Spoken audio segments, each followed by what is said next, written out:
The Battle of Yarmouk, fought in 636 CE near the Yarmouk River in modern-day Syria, stands as one of the most decisive and significant military engagements in the history of the early Islamic conquests.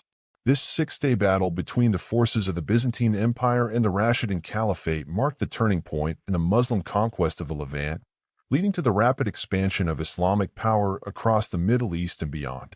The battle's outcome had far-reaching consequences, reshaping the political and cultural landscape of the region for centuries to come. The roots of the Battle of Yarmouk can be traced back to the early 7th century, when the Byzantine Empire, under the leadership of Emperor Heraclius, faced internal strife and external threats. Heraclius had recently concluded a bitter and exhausting war against the Sasanian Empire, which had left both empires weakened. Amid this backdrop, the Islamic prophet Muhammad united the tribes of Arabia under the banner of Islam, forging a powerful and cohesive force. Following Muhammad's death in 632 CE, his successors, known as the Rashidun Caliphs, sought to expand the new Muslim state beyond the Arabian Peninsula. The initial Muslim incursions into Byzantine-held territories began under the command of Abu Bakr, the first Rashidun Caliph. His successor, Caliph Umar ibn al-Khattab, continued these efforts with renewed vigor. The Muslim forces, led by a series of skilled generals including Khalid ibn al-Walid and Abu Ubaidah ibn al-Jarrah, launched a series of campaigns that brought them into direct conflict with the Byzantine Empire. By 636 CE, the stage was set for a decisive confrontation. The Byzantine Emperor Heraclius recognized the growing threat posed by the Muslim armies and marshaled a substantial force to counter them. He appointed his brother, Theodore, and the experienced general Vahan to lead the Byzantine forces. The Byzantine army was composed of a diverse mix of soldiers, including native Byzantines, Armenians, Ghassanid Arabs, and other allies. This coalition was formidable, but it suffered from internal divisions and a lack of cohesive strategy. The Muslim forces, on the other hand, were highly motivated and united under the banner of Islam. They were led by some of the most capable military commanders of the era. Khalid ibn al-Walid, known as the Sword of Allah, had already earned a reputation for his strategic brilliance and battlefield prowess. The Muslim army was also bolstered by their belief in the righteousness of their cause and the promise of divine reward for those who fell in battle. The Yarmouk River, a tributary of the Jordan River, provided a natural boundary and a strategic location for the impending battle. The terrain around the river was rugged and varied, with hills, valleys, and narrow passes. This geographical complexity would play a crucial role in the battle's dynamics. Both armies maneuvered for advantageous positions, with the Byzantines initially taking up a strong defensive stance.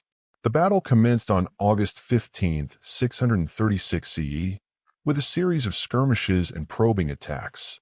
The Byzantine forces sought to exploit their numerical superiority and push the Muslims back. However, Khalid ibn al-Walid's tactical acumen quickly became evident. He skillfully maneuvered his troops, employing a combination of feigned retreats and rapid counterattacks to disrupt the Byzantine formations. The Muslim cavalry, renowned for their mobility and effectiveness, played a pivotal role in these engagements. Over the next few days, the battle intensified, with both sides suffering significant casualties. The Byzantines attempted several frontal assaults, but the Muslim lines held firm. Khalid's ability to maintain discipline and coordination among his troops was instrumental in repelling these attacks. The Muslim army's use of archers and light infantry also proved effective in countering the Byzantine advances. On the fourth day of the battle, the Byzantines launched a massive assault aimed at breaking through the Muslim center. This attack was led by Vahan himself, who hoped to shatter the Muslim lines and achieve a decisive victory. The fighting was fierce and brutal, with both sides demonstrating exceptional courage and determination. Despite the intensity of the Byzantine assault, the Muslim forces managed to hold the ground, thanks in large part to Khalid's leadership and the resilience of his soldiers. As the battle dragged on, the Byzantine army began to show signs of exhaustion and demoralization. The harsh conditions, combined with the relentless pressure from the Muslim forces, took a toll on their morale. Khalid ibn al-Walid seized this opportunity to launch a decisive counteroffensive.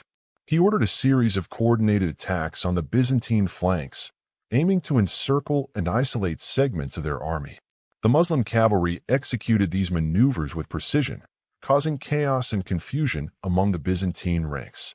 By the fifth day, the tide of the battle had turned decisively in favor of the Muslims. The Byzantine forces were increasingly fragmented and unable to mount a coherent defense. Khalid ibn al-Walid continued to press the advantage, exploiting every weakness in the Byzantine lines. The final day of the battle saw the Muslim forces launch a full-scale assault on the remaining Byzantine positions. The Byzantines, now desperate and disorganized, were unable to withstand the onslaught. Many were killed, and others were captured or forced to flee. The aftermath of the Battle of Yarmouk was a watershed moment in the history of the region. The Byzantine army suffered catastrophic losses, and their ability to mount further resistance in the Levant was severely crippled. Emperor Heraclius, who had been overseeing the campaign from a distance, was forced to abandon any hope of retaining control over Syria and Palestine. The Muslim victory at Yarmouk effectively ended Byzantine rule in these territories and paved the way for the rapid expansion of the Rashidun Caliphate. The consequences of the Battle of Yarmouk extended far beyond the immediate military outcome. The victory solidified the Muslim presence in the Levant and marked the beginning of a new era of Islamic dominance in the region. It also demonstrated the effectiveness of the Muslim military strategy and the capabilities of their commanders. The battle's success boosted the morale of the Muslim forces and inspired further campaigns of conquest. The historical significance of the Battle of Yarmouk cannot be overstated. It was a turning point that reshaped the geopolitical landscape of the Middle East and set the stage for the spread of Islam across vast territories. The battle also highlighted the vulnerabilities of the Byzantine Empire and exposed the limitations of its military and political strategies. For the emerging Islamic State, Yarmouk was a testament to their growing power and a prelude to further conquests that would eventually span 3 continents. In the years that followed, the Rashidun Caliphate continued to expand its territory, conquering Egypt, Persia, and parts of North Africa. The legacy of the Battle of Yarmouk endured as a symbol of Muslim resilience and determination. It remains a subject of study and admiration among historians and military strategists, offering valuable lessons on leadership, tactics, and the impact of faith and motivation in warfare. The Battle of Yarmouk, therefore, stands as a defining moment in the history of the early Islamic conquests. It was a clash of empires and cultures, a testament to the complexities of warfare, and a pivotal event that shaped the destiny of the Middle East. The story of this battle, with its hidden facts and dramatic twists, continues to captivate the imagination and provide insights into one of the most transformative periods in human history.